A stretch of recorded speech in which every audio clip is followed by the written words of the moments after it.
E na noite de ontem, a polícia localizou 4 carros que foram utilizados por uma quadrilha que estourou um banco no centro de Araraquara. Esses carros estavam próximo à SP-255, essa rodovia que liga Araraquara a Ribeirão Preto. Os carros estavam em uma mata próximo ao Clube Náutico. Os veículos modelos Range Rover, Audi, Toyota e a caminhonete L200 da Mitsubishi estavam abandonados em uma mata próximo ao Clube Náutico. Peritos e a Polícia Civil foram acionados no local.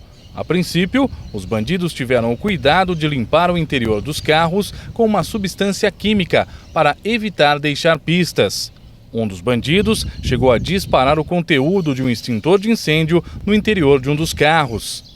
Apesar de não confirmar, a polícia acredita que os carros são produtos de furto e roubo pela cidade de São Paulo. Durante o dia, outros 2 carros já haviam sido encontrados. Uma caminhonete modelo Amarok foi encontrada abandonada em São Carlos. Pela vicinal Carlos Fernando Malzone, em Mutuca, um carro modelo Fiat Mobi foi encontrado abandonado em um canavial com a porta aberta. As placas que o carro ostentava seria de um carro de uma empresa cirúrgica de São Paulo. As placas que o carro ostentava seria de um carro de uma empresa cirúrgica de São Paulo. O veículo original estava estacionado na garagem da empresa. Agora, né, Ari, vocês viram aí, as imagens estão no ar, tá certo? Vocês viram aí os tipos dos carros, né? Então, quer dizer, uma Land Rover e outros carros portentosos, carros novos e que foram levados ou puxados em assaltos em São Paulo. Agora, o que eu não me conformo é que como esses carros circularam pelas rodovias até chegarem aqui em Araraquara. Será que eles vieram por rodovias secundárias, por estrada de terra? Será que não tem aqueles tais de radares que localizam ou que identificam carros furtados? Quer dizer, Fernando, Chico, nós estamos num abandono completo.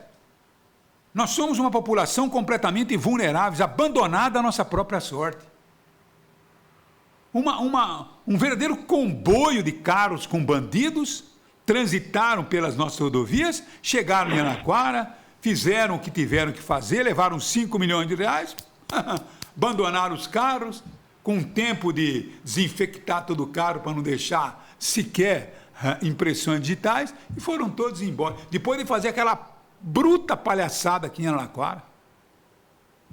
Não, meu filho. Esse país está parecendo uma republiqueta. Sabe aqueles anos 60? Acabei de ler agora o livro do Mário Vargas Llosa, tá certo? Do que era realmente aquelas ditaduras dos generalíssimos, sabe? Na Guatemala, em San Salvador, no Haiti. E é o Brasil de hoje, sabe? Nós não temos absolutamente nada. Nós estamos nas mãos dos bandidos. Nós estamos na mão de milicianos, estamos na mão de gangues, é essa a grande realidade, tá certo? Estamos completamente abandonados, porque não pode ser possível, viu, que um comboio desse saia de São Paulo, sei lá de onde, transitam tranquilamente pelas nossas rodovias e aprontam o que aprontaram aqui e saem com 5 milhões no bolso. Isso é uma piada, né? Isso é uma republiqueta do Peru, tá bom? Uma republiqueta dos anos 60 lá na América Central. Guatemala, Haiti, é isso aí que nós temos. O Brasil é isso hoje. Isso mostra, Madalena, o planejamento do crime organizado, né? Todo o trabalho cirúrgico que eles têm, a partir do momento em que eles iniciam a ação, fora da cidade de Araraquara, em outras cidades, até chegar em Araraquara, cidade-alvo, a execução do crime e depois a fuga. Por quê? Eles esquentaram as placas desses veículos. Claro que eles não vão usar carros que continuam com placas de veículos furtados. O Ari disse, um dos veículos encontrados, um desses carros, estava com a placa... Clonada. Clonada, exatamente. Sim. O veículo tinha sido furtado e eles clonaram a placa de um veículo realmente quente, original. Então, fica difícil também, Madalena, para o sistema eletrônico, radar inteligente ou câmeras inteligentes, conseguirem fazer o monitoramento e informar a polícia que passou nesse sistema eletrônico um veículo que foi alvo de crime. Agora, o que a gente precisaria de mais homens, fazendo bloqueios, fazendo fiscalização, abordando também veículos potentes, veículos novos, como esses que a gente acaba observando nessas imagens. Chico, algumas coisas me chamam a atenção nessa história aqui de Araraquara. A primeira delas é a mudança do chamado modus operandi de quadrilhas. Primeiro, você repara, estou percebendo ali toda aquela marcação que é feita pela perícia na tentativa de buscar digitais. Isso sempre é feito em crimes que resultem aí num processo de apuração mais criterioso. Muito bem. Normalmente, os carros que são usados nesse tipo de ação, eles são queimados. Não são normalmente abandonados como foram esses. Os carros queimados aqui em Araraquara são aqueles que impediram a ação, ou seja, fecharam ali o batalhão, mas os carros que foram usados nesse tipo de ação, eles foram abandonados, o que normalmente chama menos a atenção, porque quando você tem um carro que pega fogo, um carro que é incendiado, claro que isso chama muito mais atenção, inclusive para quem faz o rastreamento aéreo, no caso dos helicópteros Águia, fica muito mais fácil de você localizar aonde estão esses focos. Então, fica muito mais fácil você fechar. Então, estou percebendo que existe já uma mudança nesse tipo de comportamento. E o Ari trouxe outro detalhe importante.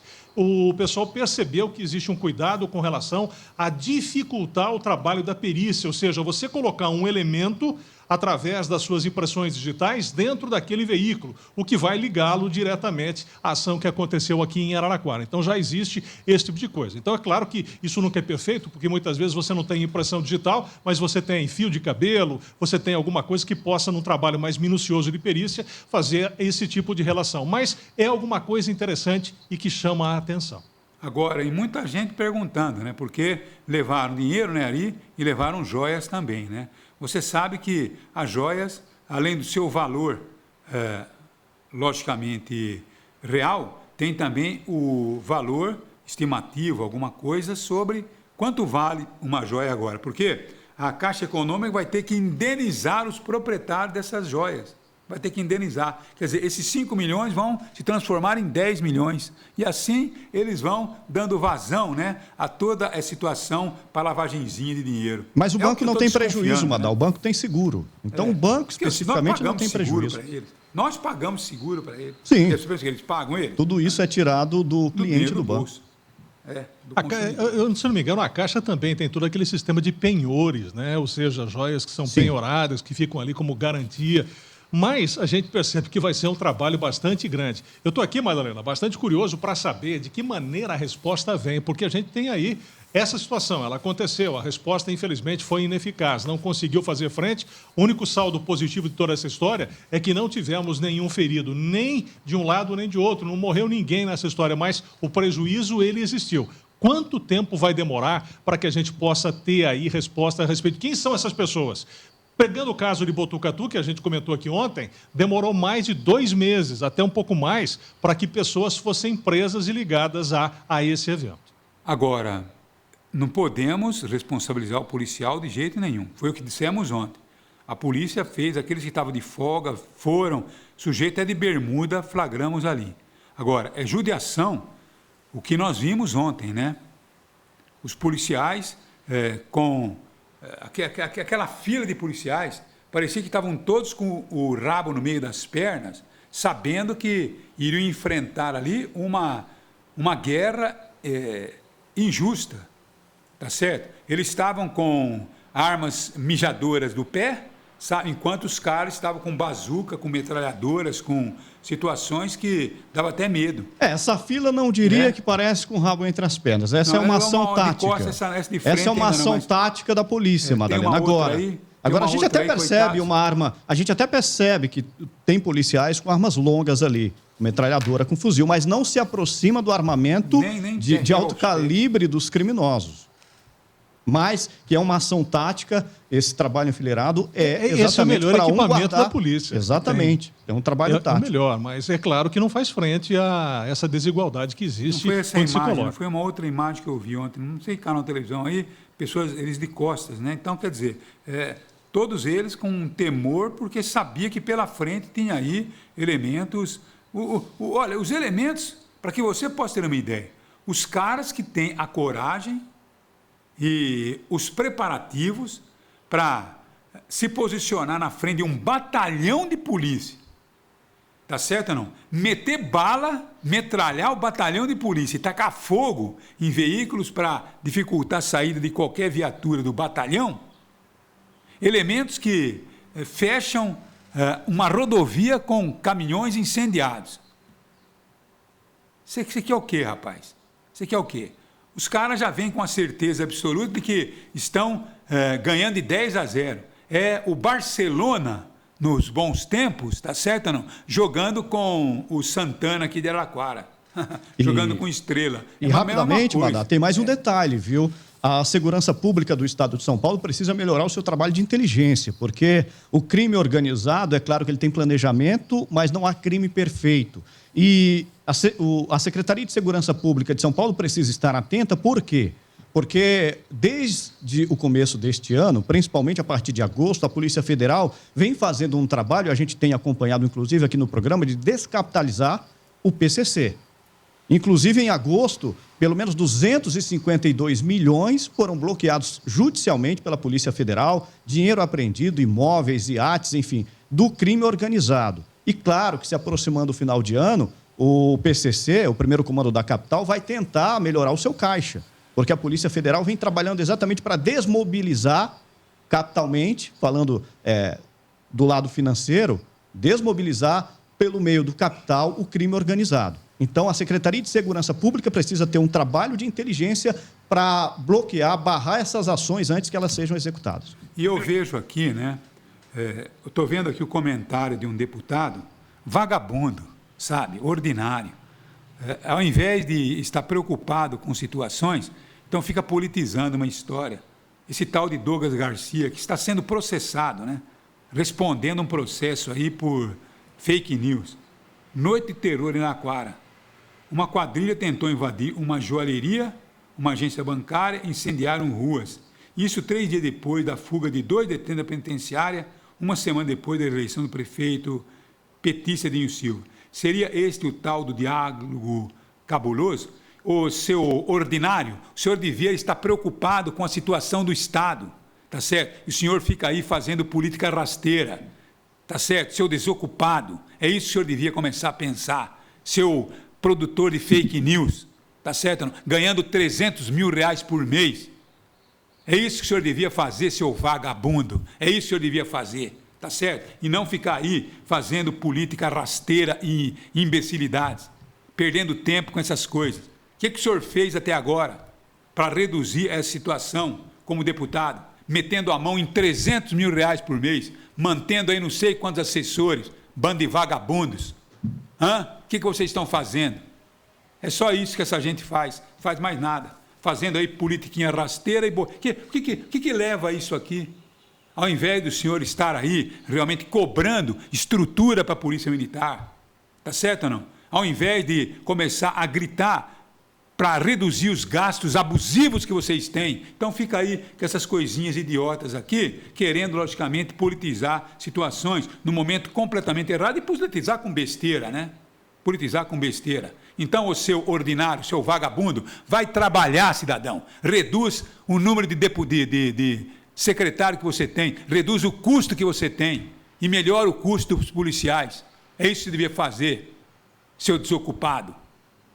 Ô, Madalena, ainda para complementar a informação do Ari em relação a esse roubo, tem um detalhe importante que o Ari quer trazer aqui ao programa sobre os disparos em direção ao batalhão da Polícia Militar ontem. O Ari tem a complementação, Ari. Pois é, nós conseguimos imagens novas sobre a situação em que a guarita ficou, viu, Chico? Ontem a gente não teve acesso, mas nós conseguimos algumas imagens. Para você que nos acompanha pelo Facebook ou então pelo portal Morada, essas são as imagens onde tinha um policial e esse policial, ao ouvir os disparos, teve que se abrigar dentro de uma guarita e os disparos acabaram atingindo o vidro, atingiram também aí a lateral, tem um buraco na parede por conta de um disparo e tem um totem da polícia que fica na frente do batalhão, um totem de aço, onde você percebe as perfurações também pelo grosso calibre que os bandidos tinham, né? Esse armamento que os bandidos tinham e acabaram destruindo o totem e também atingindo ali a guarita onde ficava o policial militar na entrada do batalhão.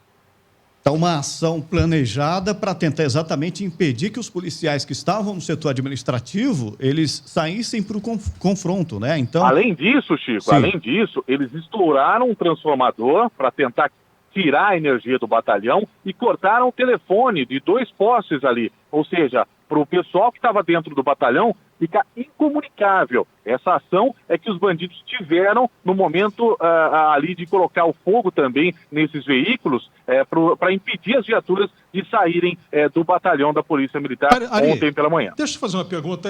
Estou numa curiosidade louca aqui para ver o seguinte. A gente vê toda essa ação ali no batalhão, mas pelo depoimento que a gente ouviu agora, recentemente, da mulher de uma das vítimas que foi pega como refém ali, você sentiu isso, Chico? Reparem, ela não falou de tiroteio com a polícia na região central de Araraquara, na região dos bancos. Ela não declarou isso. E outra coisa, eu acho que não teve. Sabe por que eu acho que não teve esse tipo de ação? Você pode até confirmar se eu estou enganado ou não, Ari, porque essas pessoas conseguiram abandonar o local e não houve perseguição. Elas conseguiram deixar a cidade e simplesmente sumiram, Chico. Então, se você tem um processo onde existe ali uma confrontação direta, o pessoal normalmente tem um cerco muito melhor planejado. Então, essas pessoas tiveram facilidade. A minha pergunta é clara, Ari, vê se você consegue me tirar essa dúvida. Esse pessoal que agiu nos bancos na região central, teve confronto com a polícia naquele local? Tem bala disparada ali na região do... Sei que eles dispararam contra os bancos, mas a ação direta com a polícia aconteceu? Vamos lá, então, Fernando. Ontem, no momento da ação no batalhão, houve o revide por parte dos policiais no batalhão. A partir disso, os policiais que estavam pelas ruas, todos foram comunicados da ação contra o batalhão, e aí eles começaram a fazer o quê? É o que a gente acompanha nas imagens que o Madalena até citou. Existem os policiais que vão a pé pelo centro da cidade, fazendo uma progressão a pé. Por quê? Porque se você chega com uma viatura na frente do banco, a viatura vai ser metralhada. Não tem como você se aproximar com uma viatura na frente do banco tomado por bandidos. Então eles estavam fazendo uma progressão a pé para chegar até próximo ao banco, fazer o levantamento de quantos indivíduos estavam ali para poder fazer uma ação. Por quê? Porque se eles entrassem em confronto direto no centro da cidade, a chance de algum civil, uma bala perdida, atingir algum prédio, seria muito grande. Então, no centro da cidade, ontem não tivemos troca de tiros. Todos os tiros que nós ouvimos aí dos prédios foram disparados pelos bandidos. É isso aí, viu? Bom, então, a situação está dessa forma e agora vamos esperar qual que vai ser o desdobramento das investigações e quem sabe, né, com alguma felicidade, desmantelar essa quadrilha, porque o sucesso em uma iniciativa como essa estimula uma quadrilha a, logicamente, já estar estruturando a sua próxima ação. Qual será a próxima? São Carlos? Matão? Jaú? Rio Claro? Alguma cidade aqui da região? Ou não? Ou um pouquinho mais distante? Mas pode ter certeza que não vai demorar muito, vai acontecer outra idêntica, tá bom?